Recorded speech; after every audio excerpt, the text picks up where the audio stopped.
ఇదే నా పల్లెటూరు, ఇదే నా తల్లిగారు, మా ఊరి పాడి పంట రాములోరి దీవెనంట.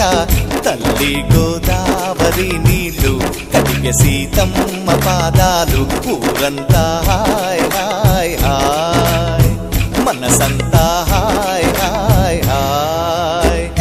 ఇదే నా పల్లెటూరు, ఇదే నా తల్లిగారు, మా ఊరి పాడి పంట రాములోరి దీవెనంట.